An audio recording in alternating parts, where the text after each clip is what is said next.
आज हम जानेंगे बेलपुर के भूत की कहानी। ये दास्तान है एक माँ के बदले की। बेलपुर गांव की हवाओं में ना एक सवाल गूंजता है, एक माँ की दर्द भरी पुकार, मेरा बच्चा कहाँ है। और बस इसी सवाल से हमारी आज की कहानी शुरू होती है। तो चलिए चलते हैं बेलपुर गांव।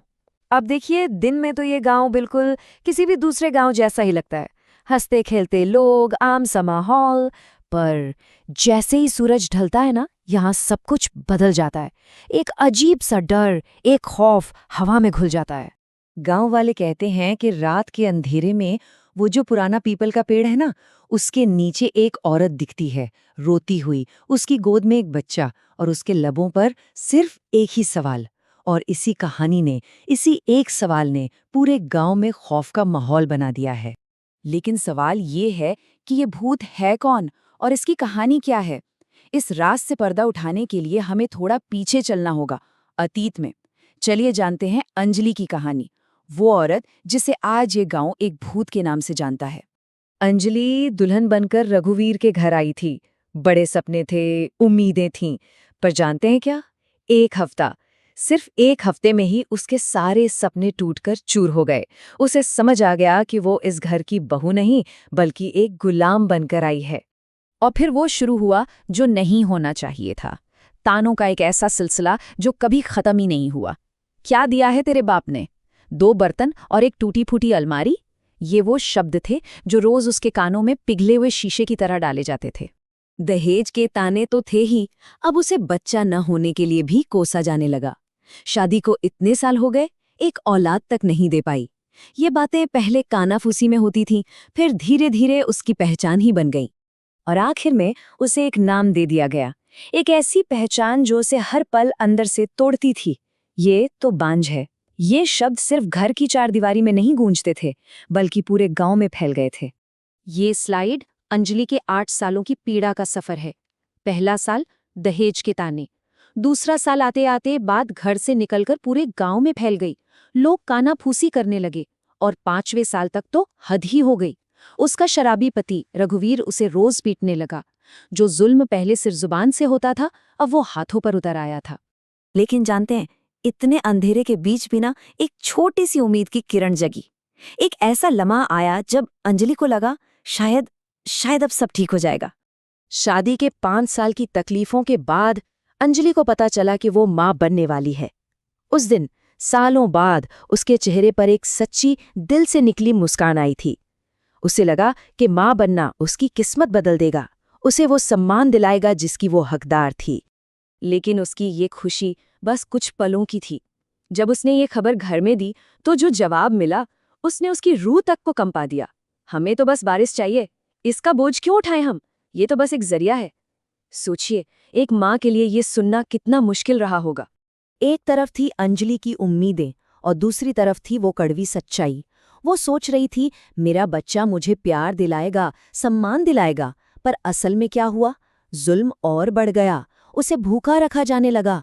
उसे लगा उसके सारे दुख अब खत्म हो जाएंगे, पर सच तो ये था कि उसका शरीर और भी कमजोर होता जा रहा था।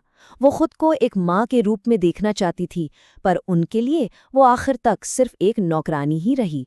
और फिर वो रात आई, एक ऐसा घिनौना अपराध जिसने अंजलि की जिंदगी को हमेशा के लिए खत्म कर दिया। देखिए, डॉक्टर ने उसे साफ साफ कहा था कि कुपोषण बहुत ज्यादा है और उसकी और बच्चे दोनों की जान को खतरा है। ये एक आखिरी चेतावनी थी, एक आखिरी मौका। पर उस घर में किसी को क्या फर्क पड़ता था? एक दिन सिर्फ इसलिए कि खाना ठंडा था, उसके शराबी पति रघुवीर ने उसे मारना शुरू कर दिया, बेरहमी से। और सबसे डरावनी बात पता है क्या थी? उसके सास ससुर चुपचाप खड़े ये सब देखते रहे। उस रात अंजलि और उसका अजन्मा बच्चा दोनों इस दुनिया से चले गए। और उनके परिवार ने क्या किया? उनके लिए ये कोई दुखद घटना थी ही नहीं, ये तो बस एक परेशानी को रास्ते से हटाने जैसा था। पहला काम, कोई अंतिम संस्कार नहीं होगा, किसी को कानों कान खबर नहीं होनी चाहिए। दूसरा काम, लाश को घर के पीछे वाले खेत में गाड़ दो। और तीसरा, सबसे खौफनाक कदम, घर वापस आओ, खाना खाओ और ऐसे रहो जैसे कुछ हुआ ही नहीं। लेकिन कहानी यहां खत्म नहीं होती, क्योंकि अब अंजलि की आत्मा वापस आ चुकी थी, अपना बदला लेने। उसकी मौत के ठीक 3 रात बाद बदला शुरू हुआ। घर में ना एक छोटे से बच्चे के रोने की आवाजें गूंजने लगी। एक ऐसा बच्चा जो कभी पैदा ही नहीं हुआ। ये आवाजें उन तीनों कातिलों के ज़मीर पर पहला वार था। 3 कातिल, और एक-एक करके तीनों का सामना हुआ अंजलि की आत्मा से। अगली सुबह तीनों अपने कमरे में मरे हुए मिले, दम घुटने से। एक ऐसी ताकत ने उनका हिसाब किया जिसे वो देख भी नहीं सकते थे। तो इस भयानक घटना के बाद क्या हुआ? खैर, अंजलि की कहानी अब उस गांव की पहचान बन चुकी थी। एक ऐसी कहानी जिसे कोई भुला नहीं सकता। जब गांव वालों को सच पता चला तो उन्होंने हरिदास बाबा नाम के एक तांत्रिक को बुलाया। बाबा ने ही बताया कि ये अंजलि की आत्मा है जिसे खेत में दफना दिया गया था। फिर उसके माँ बाप को बुलाया गया। उन्होंने उसकी आखिरी रस्में पूरी की। उसकी पसंदीदा चीजें, एक बचपन की गुड़िया और चॉकलेट, उसकी आत्मा को दी गई। और आखिर में माँ और उसके अजन्मे बच्चे दोनों का विधि विधान से दाह संस्कार किया गया।